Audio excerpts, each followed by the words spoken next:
Everyone is going wild over this Clawdbot thing.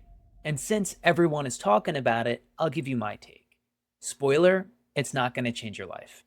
Strip away all the hype and it's three things. Claude Opus with a Telegram wrapper that can execute cron jobs. Albeit you can use ChatGPT or Gemini, but most people are just going to use the same model that powers Claude Code. The same thing you can use in your browser or a Claude Code terminal now. You can chat with AI via Telegram or WhatsApp or any one of these and do it from your phone instead of a browser. Convenient? Yeah. Is it going to change the world? No. I could already do that before. And Cron, which is basically allowing you to schedule tasks, and Clawdbot can initiate messages to you via scheduling, morning briefs, reminders, that sort of thing, which again, I could already do before, and I have been doing for months. And that's it. That's the whole thing. It's not magic, it's not AGI, it's essentially Claude with a gateway server and some TypeScript plugins. Everything that Clawdbot does, regular Claude can do too. You're just accessing it through a different interface. Now, what I do find interesting is the politics behind this. And this is the part nobody's talking about. A few weeks ago, Anthropic sent a cease and desist to the creator of Clawdbot because Claude was too close to the name Claude. So he had to rebrand the whole thing to Moltbot. Then this happened. The old Twitter handle and GitHub org became available. Guess who swooped in? We had some crypto grifters that squatted on those handles and accounts, hijacked the names, and then created a fake token called Claude on Solana, pumped it all the way up to a $16 million market cap, and then dumped it. 90% crash after the creator said he never issued a token and was not a part of this crypto project.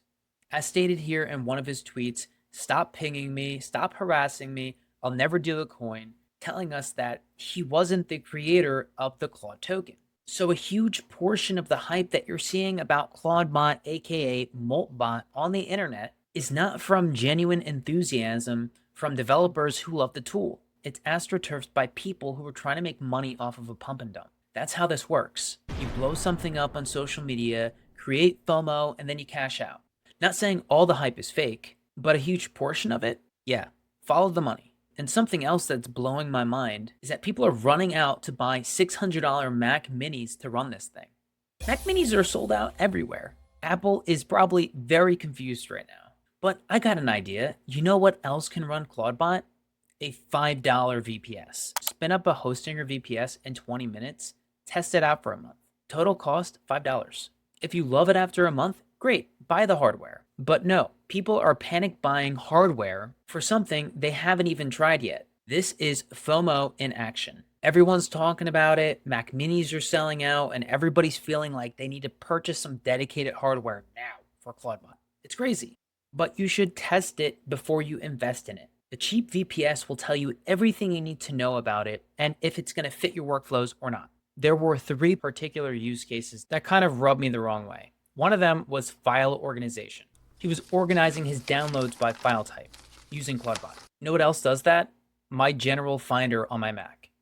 Just organize by file type. I don't need an AI assistant on a dedicated piece of hardware to do that for me. Some people are talking about researching the internet, like general market research or Twitter scraping, daily summarization of group chats. This is all techno babble for I don't know what I'm doing and I'm not making any money with this. Research is a catch-all term for people using AI to feel productive without producing anything. And then there was another guy who was using it to text his wife, and his wife was having this back and forth conversation with his AI assistant. So congrats for automating being a bad husband. But notice what's missing from all of these use cases. Revenue. None of this makes any money. None of this builds a business. It's productivity theater right now. And there's three main problems with it right now. Cost, security, and the fact that it's in an infancy stage. API usage adds up really quick, especially when you have an always-on 24/7 assistant running in the background for you. There was a guy I saw on Twitter who spent $300 on tokens using it for what he thought was basic tasks. That's a huge red flag. Second is security, and this is an even bigger red flag. Someone scanned the internet and found over 900 Clawdbot instances running with zero authentication. Open ports, exposed API keys, ENV tokens readable by anyone. People are spinning up VPS instances, not reading the docs, and leaving everything wide open. Anyone can jump in and read your Anthropic API key, your email credentials, whatever you've configured. In the security world, you'd consider this a massive nightmare. But that doesn't get as many clicks as Clawdbot helped me automate my morning routine, right? The creator himself said, and I quote, "Most techies should not install this. It's not finished.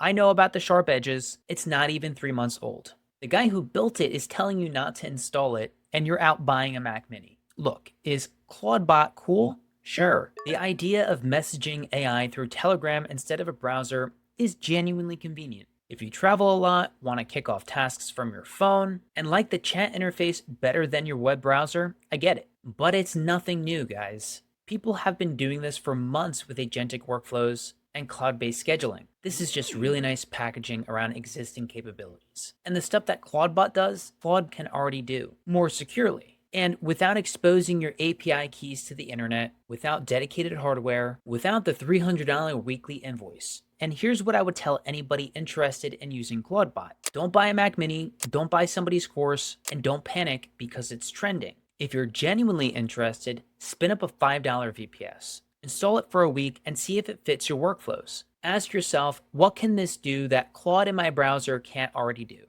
If the answer is I can't message it from Telegram, the next question is then, is it worth the setup, the cost, and the risk? When everybody is hyping something up, ask who's benefiting. Influencers get views, course creators get sales, and crypto guys just get richer. What do you get?